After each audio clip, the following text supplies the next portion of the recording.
नमस्कार, राज्यसभा टेलीविजन के कार्यक्रम मीडिया मंथन में आपका स्वागत है। मैं हूं उर्मिलेश। मीडिया मंथन के आज के अंक में हम बात करेंगे हमारे देश में मीडिया शिक्षण की चुनौतियां क्या हैं।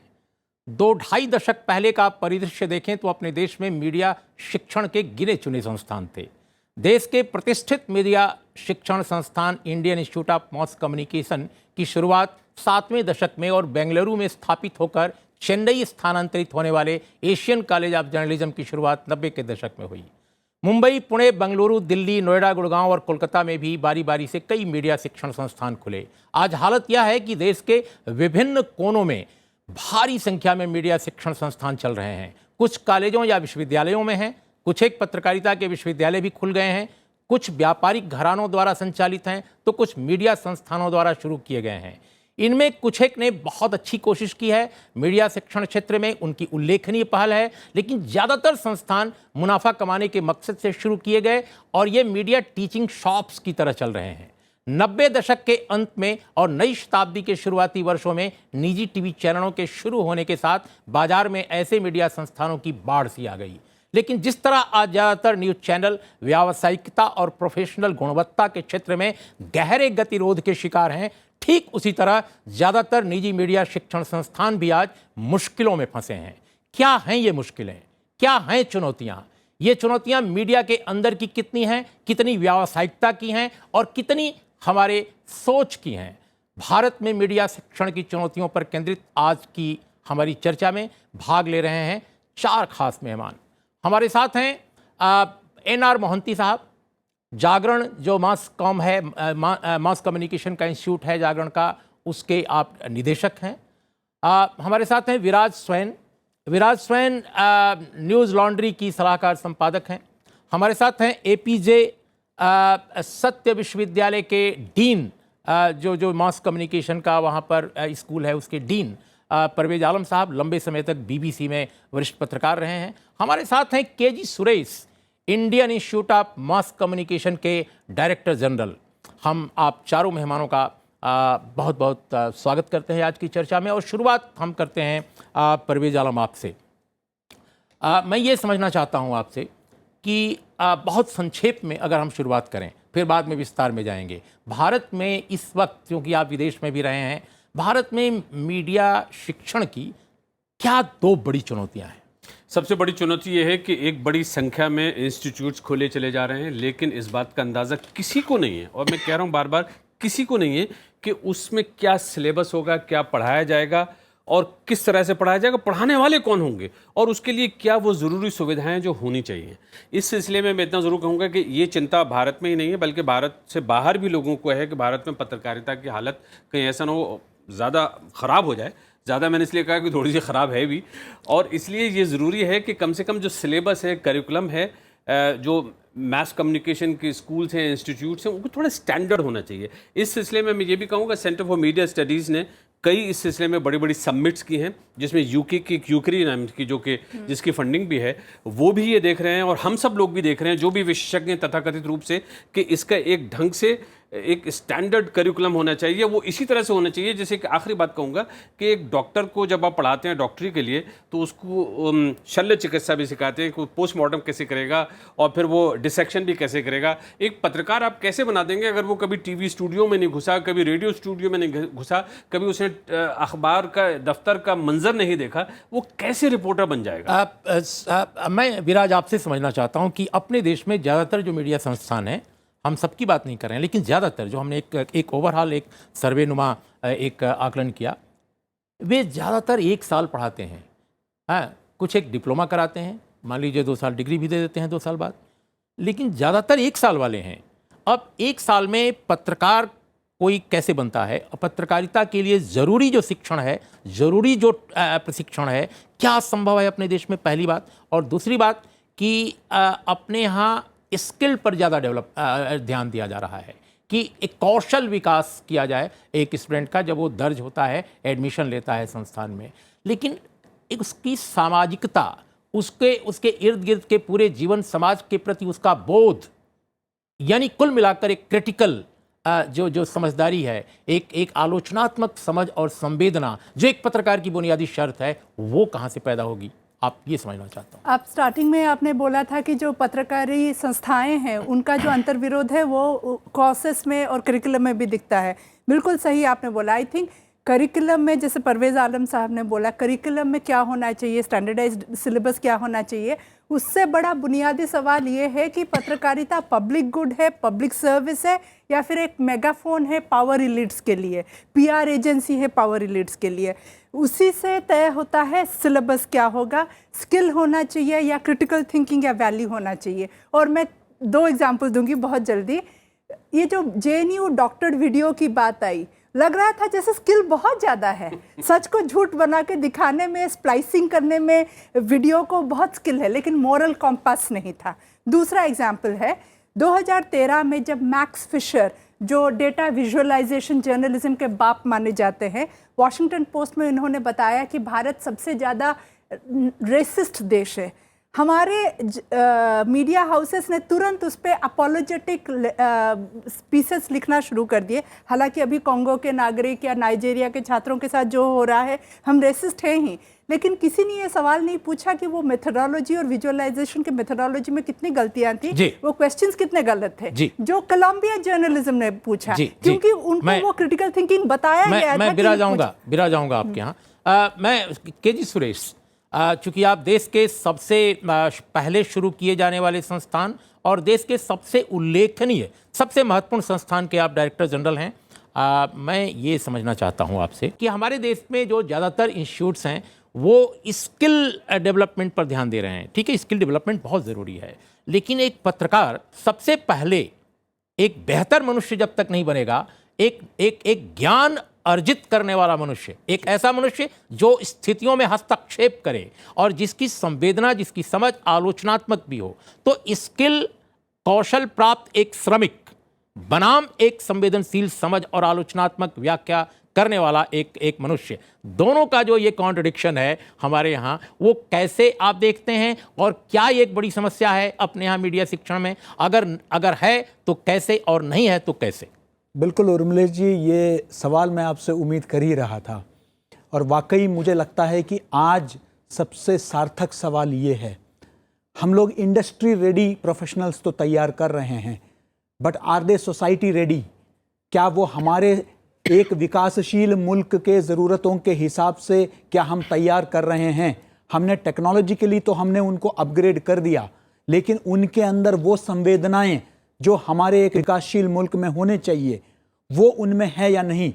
क्या उनके गाँव के प्रति वो संजीदगी उनके अंदर जो होना चाहिए, जो अंडर प्रिविलेज्ड, डाउन ट्रोडन, उनके प्रति, weaker sections of the society के प्रति होना चाहिए, जेंडर सेंसिटिविटी उनके पास है या नहीं, डिसेबिलिटी इश्यूज पर उनका कितना नॉलेज है?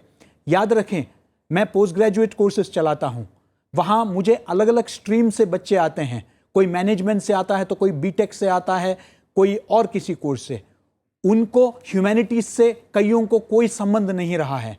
उनको मैं किस तरीके से इतिहास के बारे में, राजनीति के बारे में उनको सेंसिटाइज करूं, उनको मैं बताऊं, अवेयरनेस क्रिएट करूं, उसके बगैर मैं सिर्फ उनको राइटिंग, रिपोर्टिंग, एडिटिंग, ये कुछ मुख्य बिंदु मैं सिखा के उनको भेजता हूं, तो वो एक संवेदनहीन एक ग्रुप को मैं तैयार करके भेज रहा हूं, जिसका कोई सरोकार इस देश के समाज से नहीं है। मुझे लगता है कि बहुत ज़रूरी है कि जब हम इंडस्ट्री के लिए तैयार करते हैं, वो अपनी जगह बहुत महत्वपूर्ण है, क्योंकि उनको सर्वाइव भी करना है, लेकिन साथ ही साथ इस देश में पत्रकार की भूमिका क्या है, उसके अनुरूप उनको तैयार करना भी बहुत जरूरी है। सुरेश, यही प्रश्न है कि क्या हमारे देश के जो मीडिया संस्थान हैं वो अपने अंदर और आपस में, दो स्तर हैं, एक तो संस्थान के अंदर और संस्थान अन्य संस्थानों के साथ मिलकर, या विश्वविद्यालय अन्य इंस्टीट्यूट्स के साथ मिलकर, क्या इस तरह का कोई डायलॉग कर रहा है? जो चर्चा हम इस स्टूडियो में बैठकर आज कर रहे हैं, जिन सवालों को मथने की कोशिश कर रहे हैं, क्या वो चर्चा, वो बहस, वो डिस्कोर्स आपके इंस्टीट्यूट्स में, आपके ऑर्गेनाइजेशंस में है या नहीं? देखिए, मैं बिल्कुल मानता हूं कि इस वक्त जिस स्तर पर संवाद होना चाहिए उस स्तर पर नहीं है। संवाद हो रहा है। हाल ही में हमने यूनिसेफ, रॉयटर्स और जॉर्ज इंस्टीट्यूट के साथ मिलकर जो है एक पब्लिक हेल्थ कम्युनिकेशन का एक पायलट प्रोजेक्ट किया, जिसमें शुरू में आलम साहब भी, परवेज आलम साहब भी जुड़े हुए थे। जी। और 40 बच्चों को हमने, अपने स्टूडेंट्स को हमने तैयार किया है। हम चाहते हैं कि पब्लिक हेल्थ कम्युनिकेशन इस देश का एक बहुत इंटीग्रल पार्ट है जी। इसको हम सभी कोर्सेज में वीव इन करें और स्टैंड अलोन कोर्स भी ऑफर करें। लेकिन हम चाहते हैं कि दूसरे जो मीडिया संस्थाएं हैं उनके साथ संवाद कर कर इस तरह के कोर्सेज का जो है एक मॉड्यूल हम पूरे देश भर के लिए तैयार करें। लेकिन सुरेश, मैं आऊँगा आपके यहाँ, लेकिन एनआर मोहंती, मैं विविधता के पक्ष में हूँ। मैं नहीं कहता कि सारे विश्वविद्यालय, सारे कॉलेज, सारे इंस्टीट्यूट एक जैसा प्रोग्राम, एक जैसा कार्यक्रम, एक जैसा पाठ्यक्रम लेकर चलें, लेकिन कुछ जो बुनियादी पहलू हैं, अब जैसे हम एक यूनिवर्सिटी का मैं पाठ्यक्रम देख रहा था मध्य भारत के, मैं नाम नहीं लेना चाहता, उसमें दर्ज था कि विश्व के सबसे पहले पत्रकार नारद थे। तो इस तरह की चीज़ें भी हमारे पाठ्यक्रमों में आई हैं और मैं उसको बहस का मुद्दा नहीं बनाना चाहता, लेकिन हमारा कहना है कि जो बात सुरेश कह रहे हैं, एक साइंटिफिक टेम्पर, समझ, संवेदना, क्रिटिकल जो मूल्यांकन पद्धति है, अगर वो आप डेवलप नहीं करते अपने इंस्टीट्यूट्स में छात्रों के बीच, तो वो कैसा पत्रकार आप बनाएंगे? सिर्फ श्रमिक बनाएंगे उद्योग के लिए, या एक जीवंत मनुष्य बनाएंगे जो परिस्थितियों में हस्तक्षेप कर सकता हो? देखिए, आज जो हमारे देश में स्टैंडर्डाइज करिकुलम नहीं है, सो जो यूनिवर्सिटी हैं, जो इंस्टीट्यूशंस हैं, उनको अपना करिकुलम डेवलप करना है। जैसे हम एक इंस्टीट्यूशन रन करते हैं तो जैसे इन्होंने कहा, इंडस्ट्री रेडी तो करना ही है, क्योंकि इंडस्ट्री रेडी नहीं होंगे तो उनको मार्केट में कोई एक्सेप्टेबिलिटी नहीं होगा। बट इंडस्ट्री रेडी होने के साथ साथ जो सोसाइटी रेडी की बात सुरेश साहब ने की, वो बात सही है। हम भी अपने स्टूडेंट्स को वही चीज़ बार बार कहते हैं कि we will teach you first rate journalism, लेकिन शायद आप जिस संस्था में जाके काम करें वहां आपको थर्ड रेट जर्नलिज्म करने की जरूरत पड़े। लेकिन उस समय जब थर्ड रेट जर्नलिज्म करें, आपको वो डिस्क्रिमिनेशन रहना चाहिए। महत्वपूर्ण बात आप कह रहे हैं जी। वो डिस्क्रिमिनेशन आपके दिमाग में रहना चाहिए कि मैं ये कर रहा हूं, लेकिन ये सही जर्नलिज्म नहीं है। There is another level of journalism which I ought to do and I will try to do at a different point of time. ये संवाद जब स्टूडेंट को रहेगा, तब शायद वो in difficult circumstance survival is the first issue.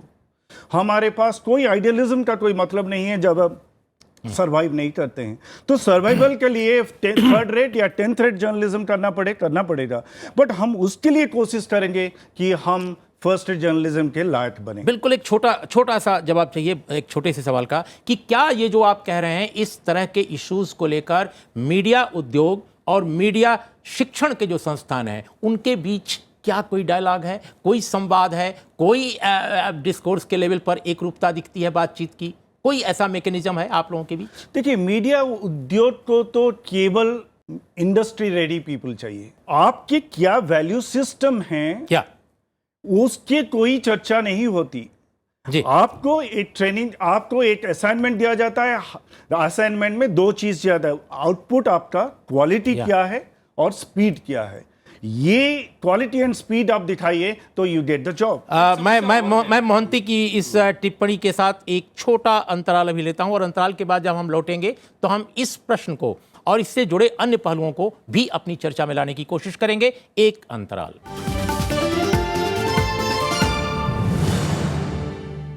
Media मंथन की आपकी आज की चर्चा में आपका एक बार फिर स्वागत है। आज हम बात कर रहे हैं अपने देश में मीडिया शिक्षण के बारे में। क्या पर्सपेक्टिव है, क्या दशा है और क्या दिशा होनी चाहिए, यही चर्चा का आज का विषय है। केजी सुरेश, अभी एनआर मोहंती ने बहुत महत्वपूर्ण एक सवाल उठाया कि आइडियलिज्म, आदर्शवाद बहुत अच्छी चीज़ है, लेकिन सवाल यह है कि जो कॉन्क्रीट रियलिटी है मीडिया इंडस्ट्री की, उससे टकराकर कई बार ये टूटती है, बिखरती है, और तब लगता है कि कुछ नए ढंग से सोचा जाना चाहिए, क्योंकि सर्वाइवल का सवाल है। सुरेश, आप डायरेक्टर जनरल हैं देश के सबसे बड़े मास कम्युनिकेशन के इंस्टीट्यूट के। हम ये आपसे समझना चाहते हैं कि जो मीडिया उद्योग में परिस्थितियां हैं और जो इंस्टीट्यूट्स, मैं सभी की बात नहीं कर रहा हूं, लेकिन जो सचमुच पत्रकार बनाने की कोशिश कर रहे हैं, जो बेहतरीन स्किल, बेहतरीन विचार, सब कुछ देने की कोशिश कर रहे हैं, ये दोनों के बीच का जो कॉन्ट्रडिक्शन है, इसको कैसे एड्रेस करेंगे और इस समस्या का समाधान क्या है?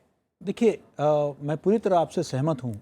अक्सर हमारे छात्र वापस आकर हमसे कहते हैं कि आपने जो सिखाया वो बिल्कुल अलग है और प्रायोगिक जीवन में जो है कुछ और अनुभव है।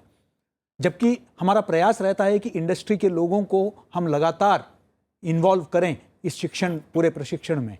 लेकिन ये ज़रूर रहता है, मैं मानता हूँ कि किसी भी शैक्षणिक संस्था का ये कर्तव्य बनता है कि जो एक प्रोफेशन के जो एथिक्स है और प्रोफेशन के जो वैल्यूज़ हैं उसको इनकलकेट करें। जहाँ तक जिस तरीके से मोहंती साहब ने कहा, वो स्टूडेंट कहीं जाता है किसी इंडस्ट्री में, वहाँ वो किस हद तक उसको अमली जामा पहना सकता है वो उसके ऊपर है। लेकिन हम भी यही बताते हैं कि उस वैल्यूज़ को सजोए रखो। जब आप उस पद पर पहुंचेंगे, जब आप जिम्मेदार पद पर पहुंचेंगे जहां आप उन वैल्यूज़ को इंप्लीमेंट कर सकते हैं, तब आप उसको जरूर कीजिएगा, लेकिन अपना सुरेश, प्रयास जरूर जारी लेकिन सुरेश, रहिएगा। सुरेश लेकिन हाँ, मैं मानता हूं, हस्तक्षेप के लिए माफ कीजिएगा, मैं ये जस्ट एक सवाल जो बिल्कुल सीधा नहीं जुड़ा है, लेकिन आज के दौर का यह भी एक मौजूद सवाल है कि मैं जब कभी जनसंचार संस्थानों के बच्चों से बात करता हूं, उनमें बहुतेरे बच्चे ये बोलते हैं कि मैं पूछता हूँ आपका मकसद क्या है, वो बोलते हैं हमें एंकर बनना है, एंकर बनना है, एंकर आरजे बनना है। हाँ, और एंकर बनना है, आरजे बनना है। और इसके अलावा जो सबसे जब बहुत कंप्रोमाइज़ करते हैं एंकर की भाई समस्या है एंकर में, बहुत कम एंकर होते हैं, तो कहते हैं कि रिपोर्टर बनना है। हालांकि आजकल रिपोर्टिंग आप जानते हैं चैनलों से गायब है। लेकिन सवाल इस बात का है कि जो मीडिया के अंदर, मीडिया न्यूज़ रूम के अंदर इतने सारे काम हैं, इतने बेहतरीन ढंग के काम हैं, उनके प्रति आकर्षण अगर कम हुआ है आपके बच्चों में, आपके संस्थानों में, तो ये वजह क्या है? पहली बात ये। और दूसरी वजह, जो एंकर बाजार में दिख रहे हैं उनमें न्यूज़ चैनलों का, खासकर प्राइवेट न्यूज़ चैनलों में बड़ी संख्या, ऐसा लगता है कि अवतारी पुरुष के तौर पे वो न्यूज़ रूम के भगवान के तौर पे पेश हो गए हैं। और एरोगेंस दिखता है कई बार चीखने चिल्लाने की जो कौशल दिखता है वो। तो आपके बच्चों पर इसका क्या असर पड़ता है? मैं खासकर जो नए छात्र हैं उनके बारे में समझना चाहता हूँ। नहीं, मैं पूरी तरह आपसे सहमत हूँ। ग्लैमर कोशिएंट जरूर रहता है। वो कहते हैं जो दिखता है वो बिकता है। तो कहीं ना कहीं संवाददाता और जो एंकर है वो दिखता है तो लोग उसका अनुकरण करना चाहते हैं। हम भी रोल मॉडल पूछते हैं तो वो किसी डेस्क के व्यक्ति को नहीं कहते हैं, जो सामने एंकर दिखते हैं उन्हीं की तरफ वो इशारा करते हैं। लेकिन हमारा प्रयास कम से कम ये रहता है कि संपादकीय के महत्व को, संपादकीय का महत्व क्या है और संपादकीय के बगैर कोई भी मीडिया संस्था क्या क्या हासिल हो सकता है, इसके बारे में हम जरूर सिखाते हैं। हम बताते हैं कि ये जो संतुलन है ये बहुत जरूरी है। मुझे लगता है कि ये काफी हद तक जो प्राथमिकता है ये व्यक्तिगत रुझान के हिसाब से होता है। इसमें मीडिया स्कूल की भूमिका जो है यहाँ कम रहता है। परवेज आलम, मैं थोड़ा सा इनसे ज़रा सा इख्तलाफ करता हूँ यहाँ पे कि मुझे लगता है मीडिया स्कूल की जिम्मेदारी बहुत ज़्यादा है। इसलिए जिम्मेदारी ज़्यादा है, मैंने पहले ही सबसे एक बात कही थी, ये तो ठीक है कि आप आइडियोलॉजी कैसी होगी पत्रकार की, पत्रकार को जिम्मेदार होना चाहिए, मानवीय संबंधों के प्रति, मानवीय रिश्तों के प्रति उसकी समझ होनी चाहिए वगैरह वगैरह। ये सारी अच्छी बातें, बड़ी बातें हैं। लेकिन है ये कि क्या हम एक आने वाले छात्र को जो मास मीडिया में आ रहा है उसको वो सारी चीज़ें सिखा रहे हैं? एक नया डेवलपमेंट जो है हमारे यहाँ खासतौर पे भारत में, कि जब से इतनी सारी टीवी चैनल्स आई हैं तो कोशिश ये है सभी टीवी चैनल्स की और सभी जो प्रचार प्रसार माध्यम, जो बड़ी बड़ी चैनल्स हैं, उनके अपने स्कूल्स होने चाहिए। अच्छी बात है, और मैं समझता हूँ कि ज़रूर कुछ ऐसे स्कूल्स होंगे जो बहुत अच्छा काम कर रहे होंगे। लेकिन एक समस्या ये भी है कि वो एक स्पेसिफिक पत्रकारिता सिखाते हैं। यानी मिसाल के तौर पे अगर मेरे पास में 10 प्रोग्राम है ख़ास, जिसमें कोई सनसनीखेज किस्म का है, जिसमें कुछ मर्डर पकड़ने का है, जिसमें कुछ और दूसरी तरह की चीज़ें हैं, तो पता चला 1 साल का डिप्लोमा करने के बाद में छात्र जो है वो सिर्फ एक ख़ास प्रोग्राम स्पेसिफिक इन्फॉर्मेशन लेके जाता है। अब यहाँ आ जाता है जैसे कि IIMC है, जैसे KG सुरेश साहब DG हैं, और मैं वहाँ पढ़ाने भी जाता हूँ। रेडियो के मॉड्यूल्स मैंने कई बार पढ़ाए हैं। फिर हमारे यहाँ मेरा जो अपने मिसाल के तौर पे इंस्टीट्यूट है जो APJ सत्य यूनिवर्सिटी का, उसमें हमारा एम्फेसिस इस बात पे होता है कि 3 साल 4 साल का पत्रकारिता का कोर्स है, तो उसमें पत्रकारिता वो होनी चाहिए जो देश में और विदेश में जो मापदंड हैं उन पे खरी उतरती है। मतलब ये कि सच की परख कैसे होगी, रिपोर्टिंग कैसे होगी वगैरह वगैरह सारी चीजें, जिसे मिसाल के तौर पे डेवलपमेंट कम्युनिकेशन है, ये भी बड़ा जरूरी है। जी, मैं विराज बहुत एक स्पेसिफिक आपसे सवाल चाहता हूं कि उसका आप जवाब दें, और हमारे पास समय कम है, कि आमतौर पे जो ट्रेंड, जिस ट्रेंड की चर्चा की मोहंती ने, कि एक संस्थान से बच्चा पढ़ के जाता है पत्रकार बनने, टीवी चैनलों में जाता है, अखबारों में जाता है, तो उसको जो माहौल वहाँ मिलता है, एक पहलू ये भी है, वो ये कि ये हमें नहीं चाहिए, हमें तो तुम्हारा स्किल देखना है, तुम कितने हमारे लिए कितना, तुम एक उपकरण के तौर पे, एक इंस्ट्रूमेंट के तौर पे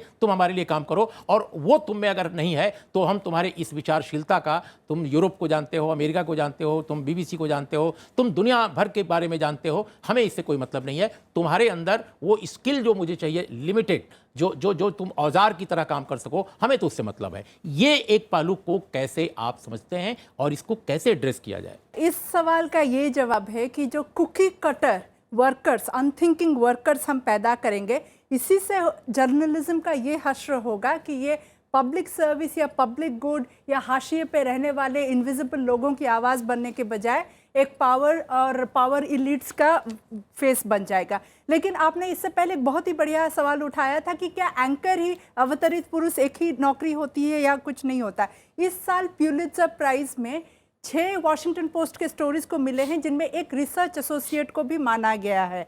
उसी प्रकार से फैक्ट चेकर्स, न्यूयॉर्कर आज के तारीख में माना जाता है उसके फैक्ट चेकिंग के लिए। लेकिन आप जो भी उदाहरण दे रही हैं वो भारत के बाहर का है।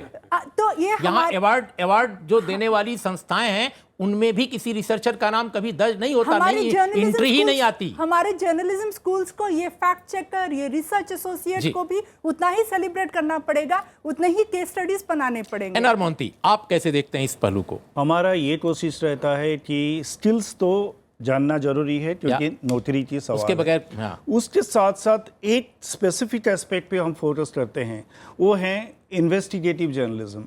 कि ये इन्वेस्टिगेटिव जर्नलिज्म कोई सेपरेट जर्नलिज्म नहीं है, that this is what journalism is all about.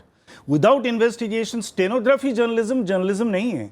मंत्री ने क्या बोला, आकर के लिख दिया, उसने ऑफिसर ने सोर्स लेकर के या ना लेकर के दे दिया, that is not journalism. Journalism is actually A product of investigation. लेकिन एनआर मोहंती, मैं बिल्कुल एक ईमानदार जवाब चाहता हूं कि क्या भारत में जिस तरह के मीडिया संस्थानों का कोर्स स्ट्रक्चर है, जिस तरह का जितना अवधि है, क्या एक साल में आप ये सब कुछ एक पत्रकार को जो बीए करके आ रहा है, बीएससी करके आ रहा है या बीटेक करके आ रहा है, एक वर्ष में आप सब कुछ समझा लेते हैं? देखिए, 1 साल अगर या इसको बदलना चाहिए? नहीं, रिगरस प्रोसेस ऑफ ट्रेनिंग है तो 1 साल 2 चीज पे हम फोकस करते हैं, एक investigation, the other RTI. The right to information is an instrument जो सारे जर्नलिस्ट को यूज करना है। हमारे स्टूडेंट्स एवरी वीक एक आरटीआई का क्वेश्चन करते हैं और गवर्नमेंट को भेजते हैं, एंड वो जो क्वेश्चंस के बेसिस में जो रिप्लाई आता है उसके बेसिस में वो अपने टेलीविजन और प्रिंट स्टोरी करते हैं। That gives them a major instrument to bring the facts. या केजी मैं यही समझना चाहता हूं आपसे, क्या ये 1 साल का पाठ्यक्रम जो ज्यादातर मीडिया संस्थानों में है, डिप्लोमा कोर्स है, क्या ये न्याय कर रहे हैं हम आई मीन पत्रकार बनाने वाले पाठ्यक्रम के साथ? देखिए, मुझे लगता है कि 1 साल का जो कोर्स है उसका अपना महत्व है, और 2 साल जो है वो थोड़ा एक्सपेंडेड स्पेशलाइज्ड कोर्स हो सकता है। लेकिन मेरे लिए ज़्यादा महत्वपूर्ण ये है कि पेड न्यूज़, राडिया टेप्स और अगस्ता वेस्टलैंड जैसे घटनाओं के बाद हमारे इंडस्ट्री को भी आत्ममंथन करने की ज़रूरत है कि उसको किस तरह का पत्रकार चाहिए। क्या उसको मात्र स्किल और टेक्नोलॉजी जानने वाला पत्रकार चाहिए, या एथिक्स को भी महत्व उसको देना चाहिए उस संस्था को? मुझे लगता है कि हमें एज एन इंडस्ट्री हमको बैठ के जो है विचार मंथन करने की जरूरत है। बिल्कुल संक्षेप में परवेज साहब, कि आज हालत यह है, खासकर जो अंग्रेजी के, हिंदी के बड़े चैनल्स हैं, क्योंकि चैनल ज़्यादा आकर्षक हैं, लोग ज़्यादा देखते हैं, और हमारे जो छात्र हैं वो भी उससे प्रभावित होते हैं, वहाँ एंकर्स जिस तरह के सवाल इंटरव्यूज़ में करते हैं, जिस तरह का डिस्कशन करते हैं, जिस तरह की भाषा का इस्तेमाल करते हैं, किसी अपनी बात से असहमत व्यक्ति को, जिसके बारे में वॉल्टेयर कहते थे कि तुम्हारी बात से मैं असहमत हूं, लेकिन तुम अपनी बात कह सको इसके लिए मैं अपनी जान दे सकता हूं, लेकिन यहां एंकर फटाक से कह देता है अगर किसी की बात से असहमत है कि तुम टेररिस्ट हो। और या किसी मंत्री से इंटरव्यू करता हुआ एंकर मंत्री से भी ज़्यादा बातें कहता है जो किसी सत्ता संरचना को खुश करने वाली होती हैं। तो ये जो ट्रेंड अपने मीडिया इंडस्ट्री में आया है, खासकर चैनलों में, ऐसे दौर में बेहतर जर्नलिस्ट पैदा करने की जो आपकी कोशिश है, वो उसके क्या आयाम हो सकते हैं और कैसे एड्रेस करेंगे इस प्रॉब्लम को? आयाम मेरी नजर इंडस्ट्री बनाम संस्थान। बिल्कुल, बहुत अच्छी बात कह रहे हैं आप, ये बिल्कुल सही कह रहे हैं, ऐसे ही होता भी है और रात दिन हम देखते हैं। लेकिन है ये कि जब तक के हमारे जो मापदंड हैं, ऐसा नहीं होगा कि किसी मोहल्ले का एक मापदंड है पत्रकारिता का, किसी एक अखबार का, किसी एक टीवी चैनल ने कुछ अपने स्टैंडर्ड्स बना लिए, अपना करिकुलम, ऐसा नहीं होता। अल्टीमेटली जो पत्रकारिता दुनिया भर में, आपका पत्रकार यहाँ से लंदन में जाए, उसको नौकरी मिल जानी चाहिए गार्डियन अखबार में, न्यूयॉर्क में मिल जानी चाहिए। वो तभी मिलेगी जब आपने उसको 3 साल में, 4 साल में एक सॉलिड पत्रकार बनाया होगा, पहली बात। दूसरी बात यह है कि ये जो बहुत सारी चीज़ें हमारे यहाँ होती हैं, इसलिए कि ऐसा है कि बहुत सारे ऐसे पत्रकार हैं जो इलेक्ट्रॉनिक मीडिया में, जिन्होंने कभी सीखा ही नहीं कि इलेक्ट्रॉनिक मीडिया के भी कुछ मापदंड, कुछ उसूल होते हैं। एक छोटी सी एग्जांपल दे रहा हूँ। एक अगर फर्ज कीजिए मेहमान है, पॉलिटिशियन, मतलब सारी टीवी चैनल्स ऑलमोस्ट वो गलती करती हैं कि उसका आप इंटरव्यू कर रहे हैं और हर टीवी चैनल ये कह रही है लाइव है। ये लाइव कैसे हो सकता है? इसलिए कि उसकी शर्ट एक में कुछ है, दूसरे में कुछ है, तीसरे में कुछ है, और फिर ये कि एक ही समय में वो 4-4 टीवी चैनल्स पे इंटरव्यू दे रहा है। इसी तरह की बहुत सारी चीजें हैं जो रात दिन हमारे टीवी चैनल्स पे गलत होती हैं। एक लाइन में एक सवाल, क्योंकि हमारा वक्त खत्म हो गया है। मोहंती, प्लेसमेंट कितना बड़ा चैलेंज है इंस्टीट्यूट्स के लिए? प्लेसमेंट से ही आपके स्टूडेंट एनरोलमेंट आते हैं, और अगर आपकी एनरोलमेंट नहीं, आपके प्लेसमेंट नहीं है तो कोई स्टूडेंट्स आएंगे ही नहीं। So placement is the first priority. हमारे स्टूडेंट्स को पहला चीज़ प्लेसमेंट के लिए हम तैयार करते हैं, एंड इसलिए स्किल्स तो जरूर इम्पार्ट करते हैं, लेकिन हमारा ये भी असूल होता है स्किल के साथ वो सर्टन एथिकल वैल्यूज लेकर, लेकिन एथिकल वैल्यू को अगर मीडिया इंडस्ट्री के जो बड़े कैप्टन हैं वो नहीं पसंद कर रहे हैं तो फिर क्या?